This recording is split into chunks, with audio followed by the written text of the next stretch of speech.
The big picture is back on The Escapist, and yes, that means Schlocktober is back on The Escapist. Yes, the yearly tradition in which my desire to do as much of my fall work in advance as possible translates to a full month of Halloween-themed movies are weird episodes for you, plus these delightful pumpkins, and that's pretty much it. Yeah, what, is that not enough? The show didn't even exist anymore a month ago. Anyway, since I'm so glad to be back home, I figured we could do a whole month of episodes about home. Kind of. A little. 3 are definitely about home, 1 is home-themed, and the 5th one, honestly, a bit of a stretch. Look, it only occurred to me that this was a unifying theme like an hour before recording this, so yeah. Anyway, this is Troll.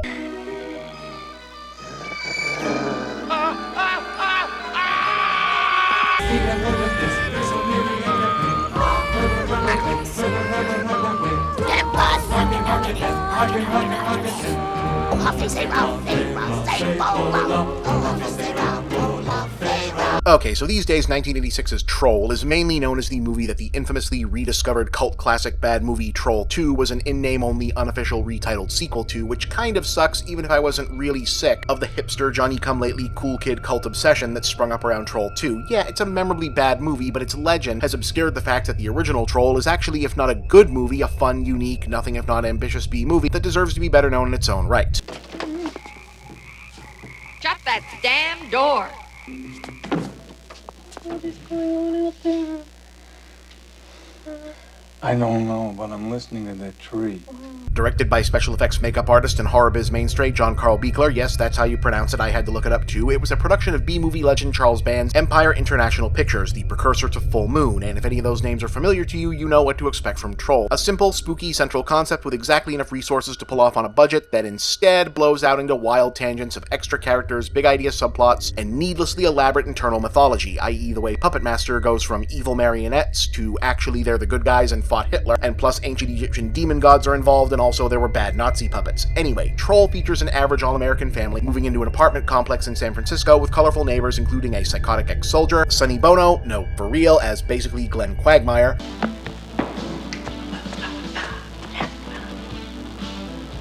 Well, babe, was it what you expected? Unfortunately. What? a young Julia Louis-Dreyfus pre-Seinfeld, yeah, Phil Fondacaro as a professor, and June Lockhart, the mom from Lassie and Lost in Space. Oh, and also, there's a troll. Okay, so it's a hey, our new place is haunted movie, but instead of ghosts, there's a little monster guy and he's gonna kill people. Okay, that's easy enough, but then the troll abducts the family's younger daughter and takes her form, so it's a haunting movie and a small monster movie and also a possession movie, and also kind of the bad seed too? That's a bit much. What does death look like? I don't know. It looks something like Oh yeah, also the troll isn't so much killing people as he is turning them into cocoons to be reborn as elves, goblins, fairies, sprites, and other fantasy creatures like himself, which also transforms the various apartments one by one into fairy tale realms, or doorways to the same. Eventually, June Lockhart reveals that she's a witch and explains what the hell's been going on. There were fairies and there were humans. No one side would rule the other, that the kingdoms would be equally divided between the two of them. But that didn't set well with Torok and some of the fairies. They wanted to control the world, so there was a great big war. And the rebel fairies were condemned to darkness. And Torok was turned into a troll. And that's why you're here? To stop him? That's my job, kiddo. He's transforming sections of this building into different fairy worlds. And when he has succeeded in transforming them all, a single fairy universe will be formed within this building. It'll be filled with all his old fairy pals. And when that's done, that universe will burst forth like a fourth dimension. Torok has just 3 days in which to complete his universe. Plunge this weapon deep into the heart of Torok's universe. Yeah, that's a lot for a There's a Monster in the Cellar movie. Oh, also the main kid here is Noah Hathaway, aka Atreyu from The Neverending Story, and his character is named Harry Potter Jr. My name's Harry Potter Jr. I just moved into this building. And you'd better believe that the rights holders of the Troll franchise have tried several times to launch spin-off projects based on the fact that they have documented rights to call a character Harry Potter Jr. Anyway, because in real life June Lockhart had to unexpectedly depart the production for no particularly good story reason, the witch makes herself younger so she can be played by Miss Lockhart's real-life daughter Anne, and she and Harry can use magic to battle the troll and his minions. Harry Potter Jr. Harry Potter Jr. Harry Potter Jr.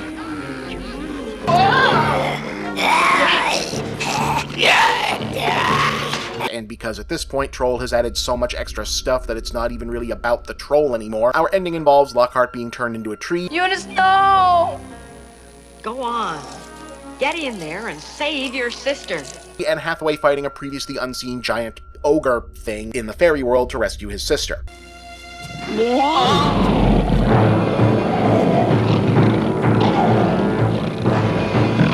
Oh, God!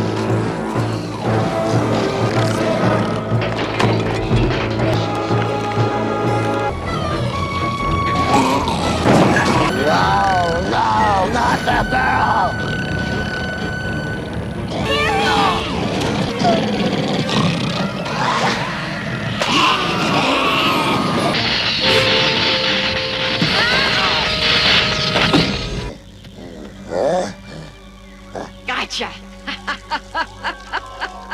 Yeah, this is a weird one. Troll stands as a pretty good example of how and why Charles Band and Empire left theatrical distribution and instead conquered the world of direct-to-video with Full Moon. It's kinda hard to pin down who this was supposed to be for, even assuming there was much of an audience for the advertised horror comedy about a killer troll concept. That actual movie turns out to be more of a kid's film about helping good witches fight evil creatures and fairy kingdoms and all this mythology, but then it's got just enough adult content to not be for kids.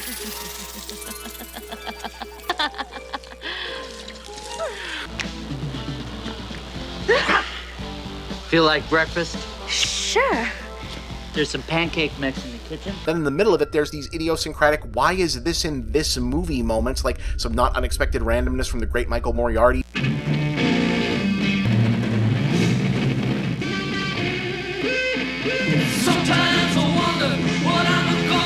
Or the ever-unappreciated Phil Fondacaro, who incidentally is playing both this character and he's in the troll costume, doing his really heartfelt, personal-feeling scene right in the middle of all of this, well, all of this. My parents told me, Malcolm, just not gonna grow anymore.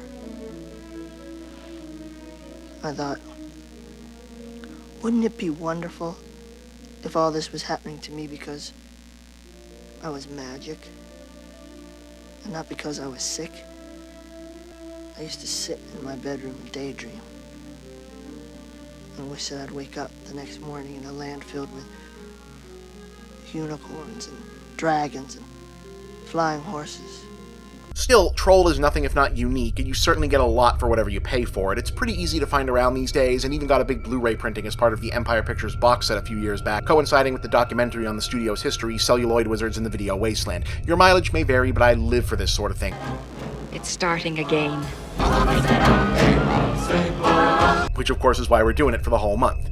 I'm Bob, and that's The Big Picture.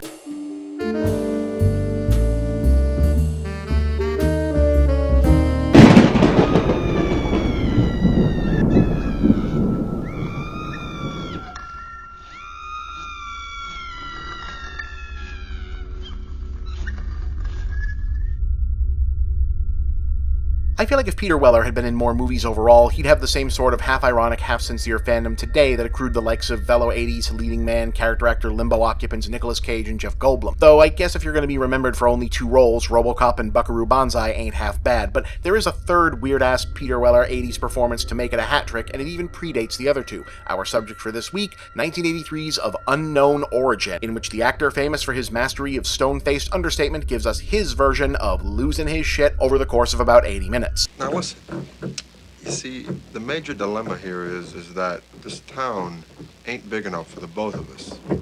Now, I've been around, I've been to college, man. I've been there, see?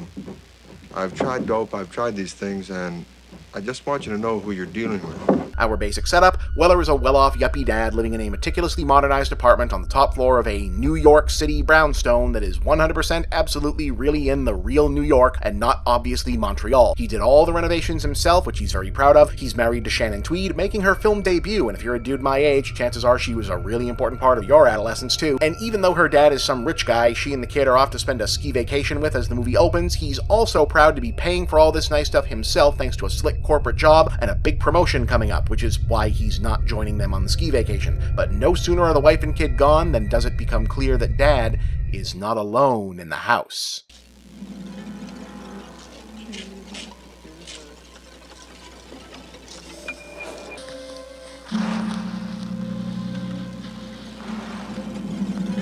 Okay, the movie doesn't play around about it, so neither will I. It's a rat. The antagonist is a rat.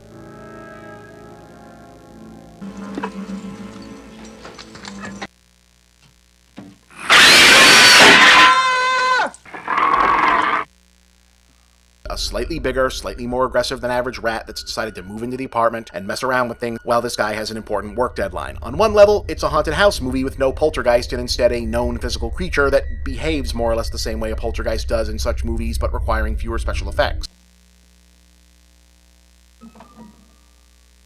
But on the other level, it's a Reagan-era midlife crisis version of a Tom and Jerry cartoon, wherein the role of Tom will be played by Peter Weller's mounting sense of emasculated inadequacy.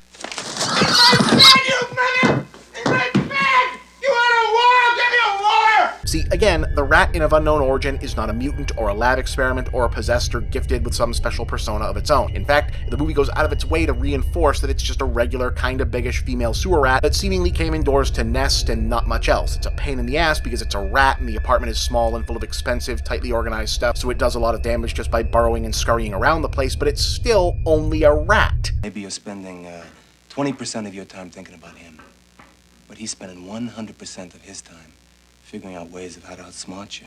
Over 1/3 the entire population of the civilized world destroyed by rats. Not bombs, not guns, but rats. It can wriggle through a hole no bigger than a quarter, swim half a mile and tread water for 3 days, eat through lead and concrete with these teeth that are like chisels. So this guy really should just stay focused on his work, call an exterminator, etc. But it's the 80s, he's a corporate master of the universe type guy, he's got to prove to his kinda out of his league super hot wife he can handle all the home stuff and be a big tough problem solving man too, and he manages to piss the rat off and we're into a low-key man versus nature battle of wits that begins to consume his life and attention, causing his work to suffer, health to deteriorate, sanity to degrade, and ham-fisted literary illusions to emerge. You son of a bitch! Okay, so the metaphor at play here, I imagine, is fairly obvious. The cord-chewing, property-destroying, etc. bad behavior from the rat generally happens in tandem with other frustrating things in the background noise of this guy's life. Another dude gets the promotion he wanted and he has to do a harder project instead. His wife calls and he has to be reminded that her daddy has a bigger checkbook than he does. He's annoyed about other random house stuff. The rat is basically serving as a manifestation of the mounting minor modern distractions, eating away at him while left to his own devices. Oh, the tragic anxieties of the modern urbanite baby boomer. Though all credit to Weller for walking a really fine line between coming off realistically pathetic and kind of a prick as befits everything about his character, but also getting us to empathize to a point with what a pain in the ass this must be. Jeez!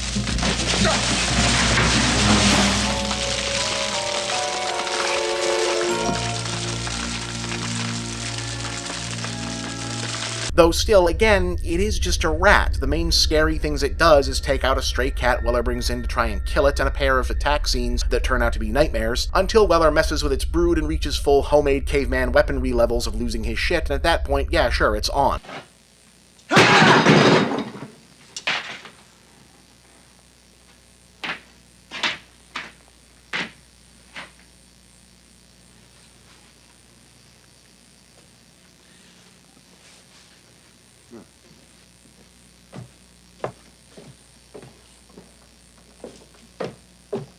If that sounds like Of Unknown Origin is closer to comedic farce than thriller, that's basically the case, especially in the way the film keeps allowing the audience to recognize that the severity and immediacy of the issue really only exist in Weller's head. Right at the same point he's entering Rambo mode at home, we're finding out that his boss is actually a pretty understanding guy who has noted that he could use more time and that that'll work out better at work, so yeah, sure, take it. So he really could just chill the hell out already. Everything is gonna be okay. Elliot's given us another 2 weeks. Leave us alone! But by then it's too late, and after all, that conspicuous dollhouse scale model of the apartment in the cellar ain't gonna obvious metaphor itself into a million pieces.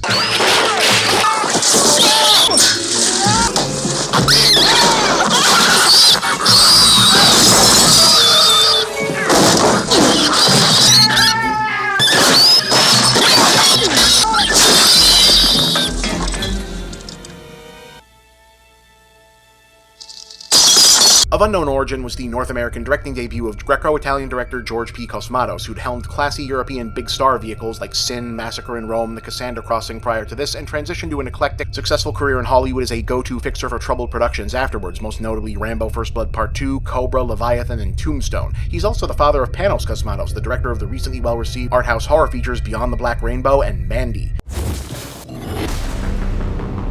So what you gonna do with that thing? I'm going hunting. Crazy evil! You exceed the cosmic darkness. He does quite a lot with a little in this one, considering its strange premise, limited location, and looks to have used a real rat whenever possible. It's an odd film and definitely more unusual and occasionally gross than scary, but underseen and definitely worth checking out. I'm Bob, and that's The Big Picture.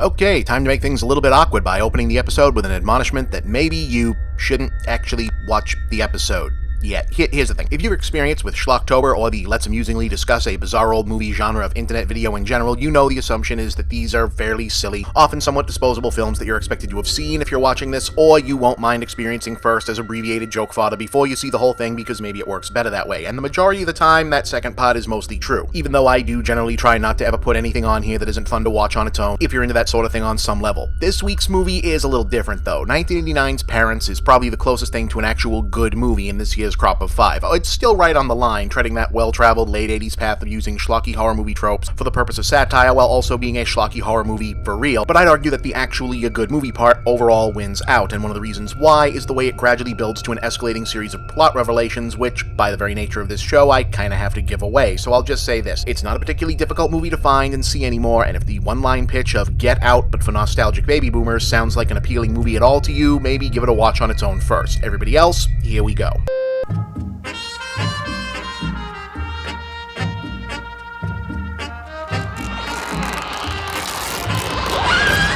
Directed by Hollywood jack-of-all-trades actor Bob Balaban, Parents is set in 1954 and concerns a suspiciously sitcom-perfect all-American family moving to a new suburb, told primarily from the perspective of their 10-year-old son Michael. Mary Beth Hurd is the mom, Randy Quaid is the dad. And if you ever needed to be reminded that this guy was at one point a really great character actor, he does such a good job slipping into the role of so ordinary, something must be wrong 50s dad guy. There's one dark place that we have to be very careful in. Do you know where that is?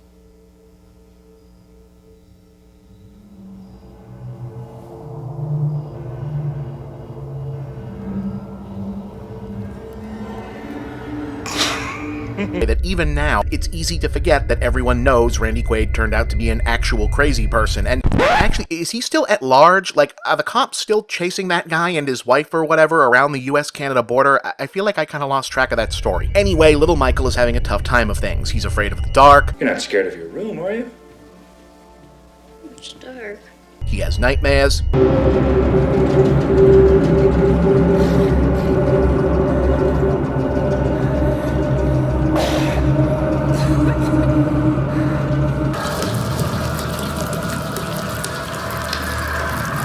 He says weird stuff at school and he gets into trouble.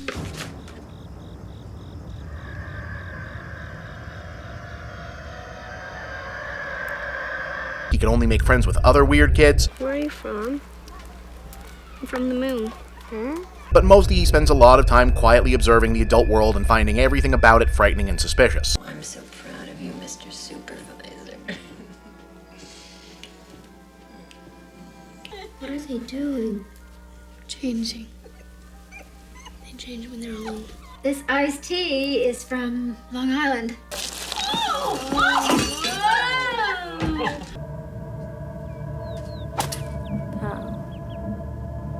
So the main gimmick here, I assume, is somewhat obvious. Grown-ups in the grown-up world are scary and mysterious is a generalized childhood sense memory that a lot of people share, the overriding sense that something is sinister going on in the spaces you're not supposed to go, the conversations you're not allowed to hear, and the social situations you're not going to be a part of has been the fuel for plenty of childhood POV scary stories. But the 50s setting and the filmmakers all being of relative age to have been roughly in Michael's shoes in this era naturally means that Parents isn't planning to stop with remember feeling like your parents were kind of scary or weren't grown-ups in general kind of scary when you were a kid. How many times have I told you? Early morning is Daddy's special bathroom privacy time. but instead plays Michael's ever-increasing suspicion that something just ain't right about the adult in his life as a none-too-subtle metaphor for the then-soon-to-be Woodstock generation's real-world awakening to the sickness and corruption in the soul of suburban Americana itself. In other words, whatever is or isn't going on in parents, we're meant to understand that the real monster lurking in the closet here is conformity, McCarthyism, the military-industrial complex, etc. It's good to watch. But you know what? Other people are watching you. At school, at home.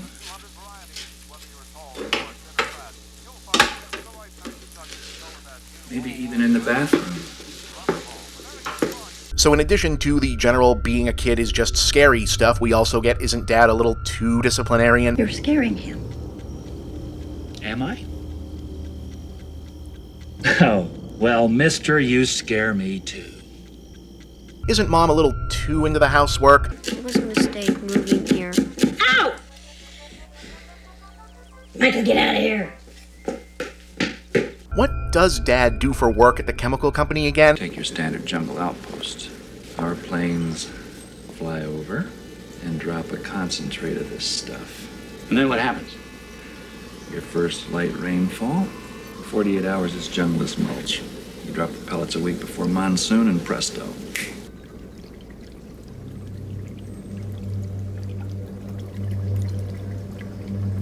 The obligatory suggestion that puritanical 50s attitudes about hiding the realities of sex and sexuality from children made them regarded as something frightening and alien when they did encounter it and thus messed them up. I'm thirsty.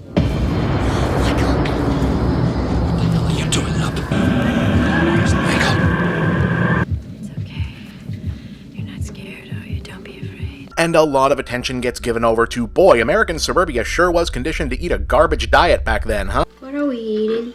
Leftovers, honey. Leftovers from what? From the refrigerator. We had leftovers every day since we moved here. I'd like to know what they were before they were leftovers. Well, before that, they were leftovers to be. I'm not artificially stretching the build here either. Parents really does play more like a dramatic satirical thriller than a shocker with a slow build to what's really going on, before Michael even gets a coherent handle on what he specifically thinks he's supposed to be afraid of.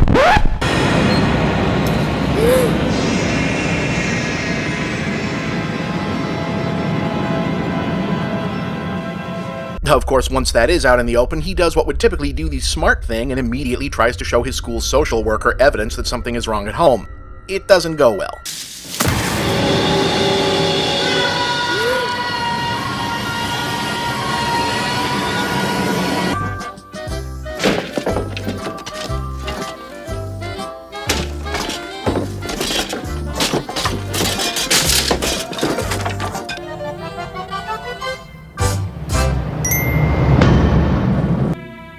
Michael, are you ready to behave? I've been watching you, Michael. You're an outsider. You're not like them. You're like us. And yeah, this is pretty much the end of the movie. It's hard to imagine this premise getting made today and not dropping the mom and dad are cannibal serial killers surprise in the middle of Act 2 and turning the rest of the film into a sprint to Act 3, but Parents remains committed to the methodical, dread-building pace all the way through. And even when it gets there, the final reveal that our big idea scenario is basically Leatherface gets his shit together and moves to the suburbs, the play is for the realistic danger less so than absurdity like you might expect. I'm sure you'll acquire a taste for it. Your mother did. I learned to love it.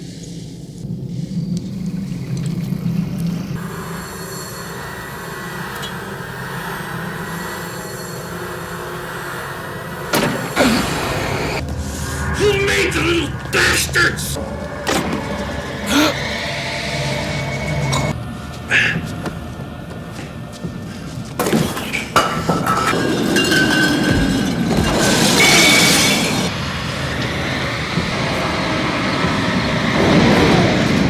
Florence is a pretty fascinating relic of its moment, though it's easy to see why it didn't connect on original release. It's a hard sell without giving away the game, which the advertising of course very much did, and interestingly, its approach to the 50s satire angle avoids the cartoonish overstatement popular in similar fare like Crybaby or Hairspray in favor of a more matter-of-fact realistic approach. It feels very much like Balaban and screenwriter Christopher Hawthorne are working through some real dark stuff in their own memories, rather than just riffing on pop nostalgia. The result doesn't fully come together, and certainly wasn't a crowd pleaser back in '89, but today it remains one of the more unique horror films of its era that a lot of people still haven't seen, so definitely give this one a look. I'm Bob, and that's The Big Picture.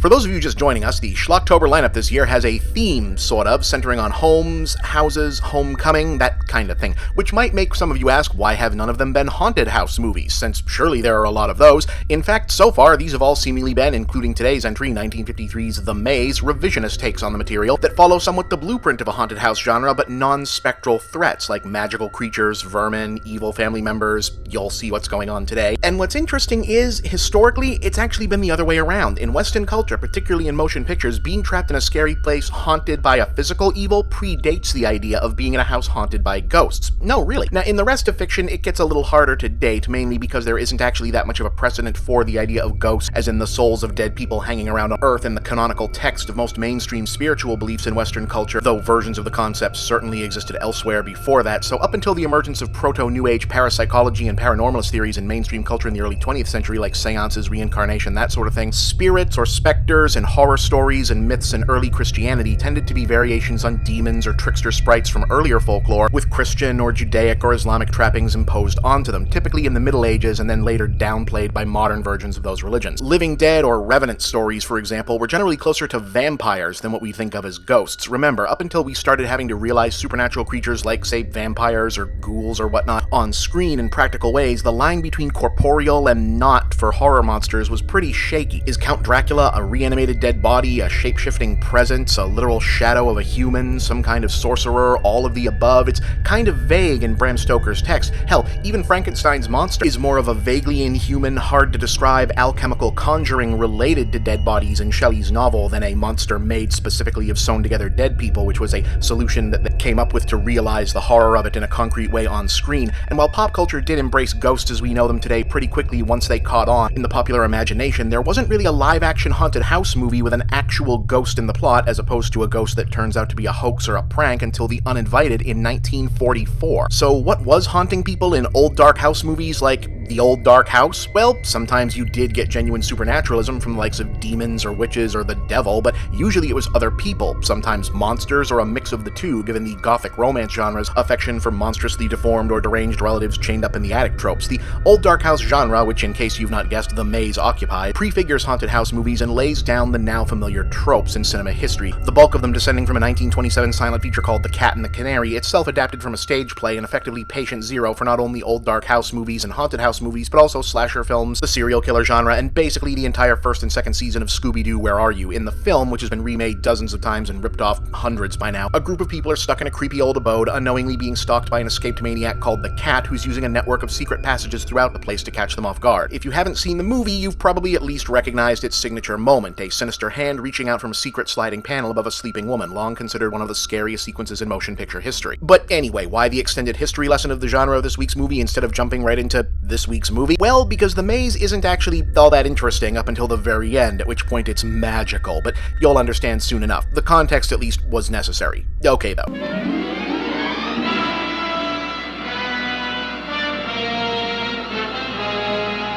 Released in 1953 as a 3D feature, The Maze is a classical formula old dark house movie with emphasis on class. It's got classy actors, classy setting, old-fashioned 40s style, classy staging, fancy people in nice clothes, standing in well-appointed rooms, speaking politely. It's so classy, it honestly kind of forgets to be scary. He seemed almost frightened of something. What's there to be frightened of? I can think of several things right now. Or to have things actually happen for the most part. Yeah. Plot-wise, it's about a guy named Gerald, played by Richard Carlson, who inherits a Scottish castle upon the death of his uncle, and after visiting to collect his inheritance, abruptly decides he has to stay there forever and breaks off his engagement with Veronica Hurst's Kitty without explanation. But Kitty won't take no for an answer, so she and her aunt head out to learn what's going on, only to discover that Gerald has become prematurely aged, or at least worn the hell out somehow, and is being super secretive along with the creepy servants of the castle and won't tell her what's going on, even as the women insist on staying. You've seen one gothic mystery, you know where this is going. Guests get locked in their room overnight, evasive master of the house, and more evasive servant. I said in my letter that I can't marry you. And I can't. If your bags are packed, miss, I'll bring them down now. We're not leaving. Well, what's the matter? I wish you the best, miss. I'll pray for you. Someone or something is moving around at night unaccounted for, scaring people.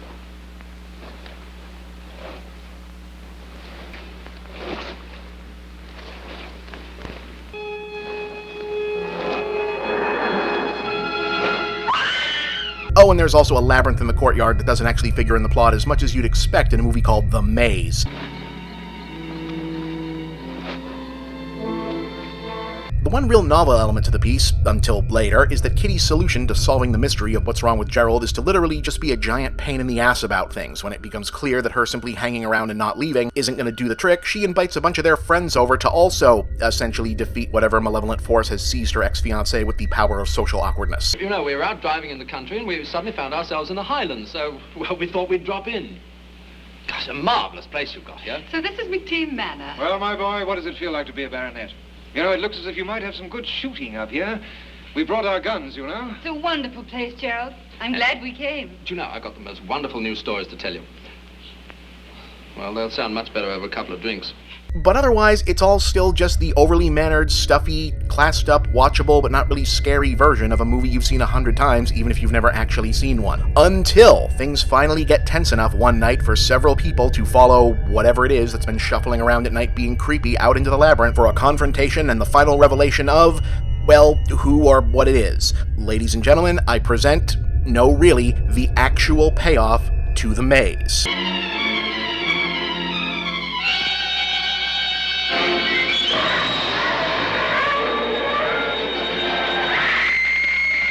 Yeah, I did not cut a different movie in here. This is how the movie really ends.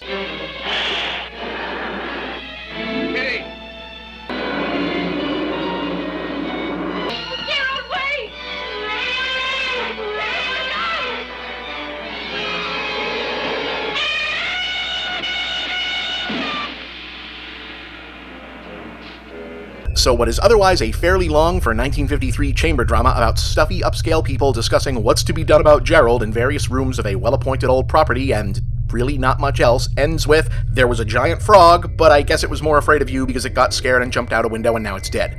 Okay, Gerald, please tell us what's going on. I know that you all think that I and my predecessors for the past 200 years have been the real lords of Craven. That's not true. The last baronet of Craven, Sir Roger Philip Mcteam, was born on the 5th of April in the year 1750. And he died on the 10th of May, 1953. Yesterday. Gerald, a man doesn't live 200 years. No, Kitty, a man doesn't. But certain types of amphibians do. No, they don't. I'll try to explain it as best I can. All I know is that the human embryo goes through all the stages of evolution, from the invertebrate to the mammal. That's not how that works. At one point, the embryo is an amphibian. Sir Roger never developed beyond that stage physically, but he continued to grow and develop mentally. For over 200 years, he suffered the torture of knowing he was a monster and feeling he was a man. That's not even a little bit how that works. The nephews, grandnephews, great-grandnephews succeeded one another here at the castle. We bore the title of baronet. Yet our true function here was merely to carry out his orders and hide the family disgrace. I'm sorry. I shouldn't have come here. No, Kitty, no, it wasn't your fault.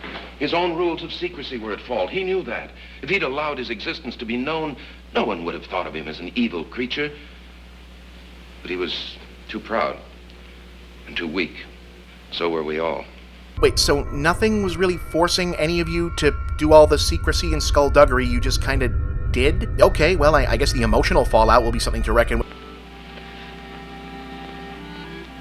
Kitty and Gerald are married now. They live in the old castle very happily. Everything has been changed and modernized, except for one place. The grave of Sir Roger. Or not. The Maze was the final film as director for William Cameron Menzies, a celebrated Hollywood professional credited with the directing and said to have unofficially co-directed dozens of features including Things to Come, The Thief of Baghdad, and Invaders from Mars, but worked primarily as an art director, set designer, and special effects technician to such renown that he originated the job title of production designer. Considered one of the secret weapons for mega-producer David O. Selznick, his career achievement was overseeing the entire look of Gone with the Wind and directing the famous Burning of Atlanta sequence himself. The Maze is not Gone with the Wind, but admit it, now that you know how it pays off, you kind of want to show it to someone else and not tell them, right?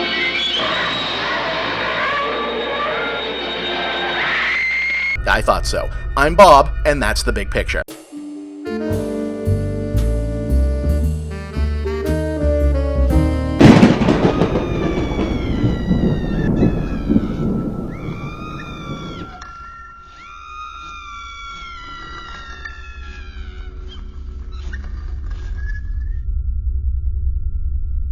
As we come to the end of the Halloween season and thus the end of Schlocktober, we pause to ruminate on the theme that's informed this year's selection, which celebrated the return of Schlocktober to its home on the big picture and at the Escapist with films about homes and the concept of home. Moving into a new home, fighting for dominion of a home, old-fashioned homes, really old-fashioned homes, but just as sometimes a home can be a prison can also be a home. The breakdown of society outside, coupled with the socio-political metamorphosis on the inside of a penitentiary system, can create a tautological schism wherein the conceptual realization of home can take on, to hell with this TED Talk bullshit. I tried to think of a way to connect today's movie to the homecoming theme, which kind of happened by accident in the first place, if I'm being honest, and I just couldn't swing it. This is here because I finally got permission to show this movie on here, and I want to do it, so I'm going to do it. This is the story of Riki.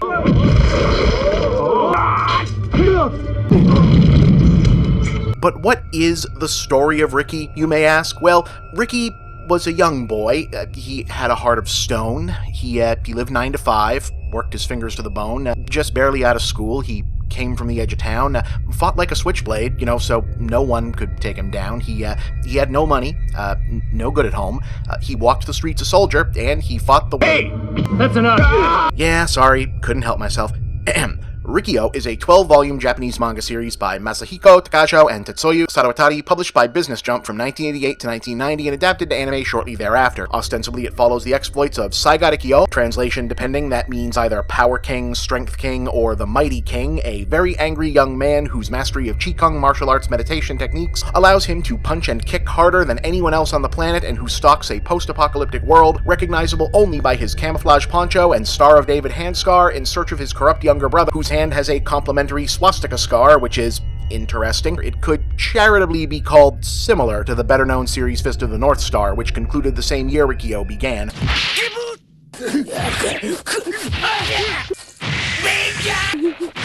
Anyway, it was a big hit in Japan, but also really popular elsewhere throughout East Asia, which is not generally a guarantee when it comes to manga, enough so that it was adapted officially into a live-action feature in Hong Kong by Golden Harvest and writer-director Lam Ngai Kai, the filmmaker best known for pretty much this, last year's Schlocktober feature The Seventh Curse, and the blockbuster smash hit Erotic Ghost Story. Retitled in Hong Kong simply as The Story of Riki, it strips out most of the broader Riki-Oh mythology, dials back the post-apocalyptic future to merely dystopian, and confines itself to an early story arc wherein Riki the Strength King finds himself confined to a monstrously corrupt, privatized maximum security prison, wherein he receives what could be the most badass, mysterious hero introduction ever.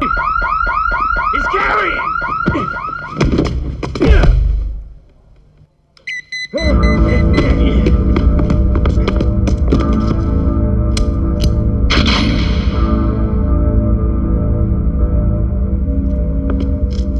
Yes, sir.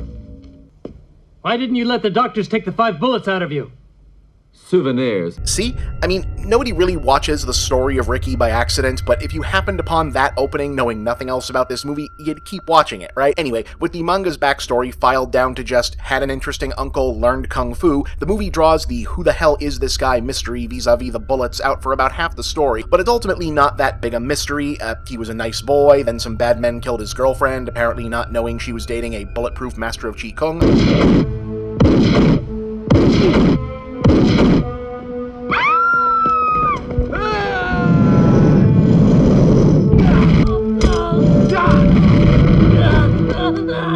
So Riki punched them to death, and now he walks the earth bringing justice by punching other bad people to death, and now he's stuck in a prison with mostly wrongfully and or too harshly convicted men oppressed by a greedy and corrupt assistant warden and a violent gang that controls the cell blocks and runs an opium den out of the prison for the yet unseen head warden. And that's pretty much our setup, the walking embodiment of justice for the sake of justice, whose blood type might as well be zero chill in a petri dish of corruption where the filmmakers clearly did not spend very much of the budget on turning whatever this location was into a horrifying dystopian prison. Yeah, sets, costuming, and atmosphere are a little sparse here, because the story of Riki spent its money where it mattered. Kung Fu body horror.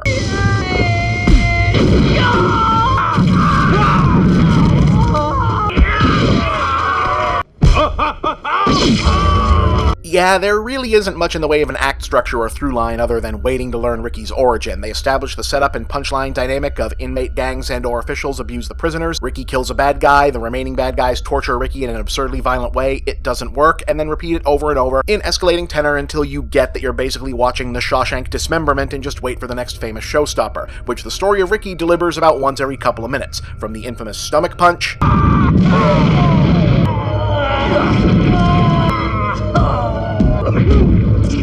to Riki tying his own muscle tendons back together to make a fist, committing seppuku but then trying to strangle your enemy with your own intestines, razor wire fighting,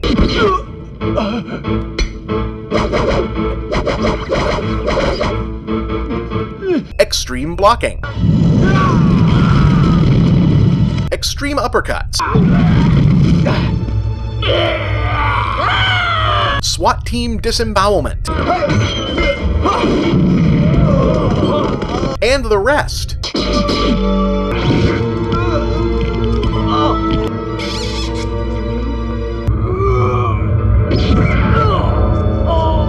There's also the bizarre because it was a manga first details like the head warden strutting around in full Dickensian Scrooge getup towing an obnoxious son with him, the ostensible gang boss of the prison cell block leaders in the manga and anime framed as an androgynous, possibly stereotypical gay for the stay pretty boy being played by an actress wearing bulky shoulder pads and a bowl cut. He's working against us.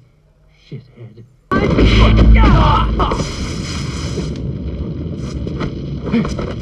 Rogan's kung fu is unorthodox. Yeah, the effect really doesn't work, but that's actually Yukari Yoshima, a Japanese stuntwoman who was in a bunch of Metal Hero and Super Sentai shows and then became an 80s and 90s megastar in the Philippines, billed as Cynthia Luster, the female Jackie Chan. She has quite the filmography. Oh, and the head warden has a gun that shoots compressed air bullets that make you explode. The gun's especially made for shooting elephants. Oh yeah, and the warden also knows Qigong. The warden of any prison has to be the very best in kung fu. But when he does it, he turns into the Hulk.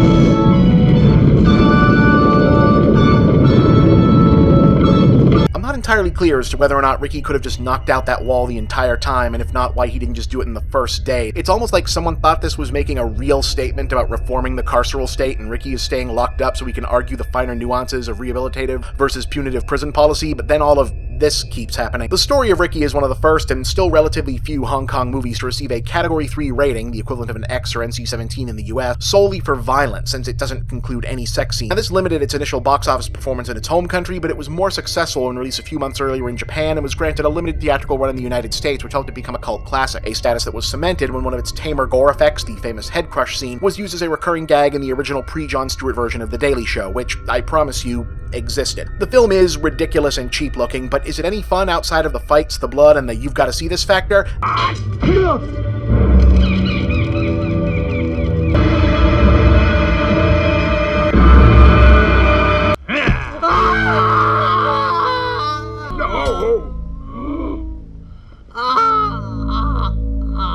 mean, it moves at a good enough clip that I'm not sure it needs to be, but it helps that Fan Xiuwang, sometimes credited as Louis Fan, is actually pretty compelling as Riki. Sure, it's a one-note character, but Xiuwang does a really good job looking totally committed to the reality of all this nonsense, and if nothing else, he definitely embodies the specific mix of absurdly jacked macho stoicism and sobbing emo kid angst you want from a manga martial arts hero in this era. He never quite got out from under the shadow of this movie, unfortunately. He even showed up in the nearly bloodless unofficial sequel shot in the Philippines in 2004 called Super Powerful Man, which is just terrible, and he's still working today. He played Jin Shin Zhao in the Ip Man movies. Now, if you're on the internet, you've already seen parts of this, guaranteed, but if you've never done the whole story of Riki, it is definitely worth it.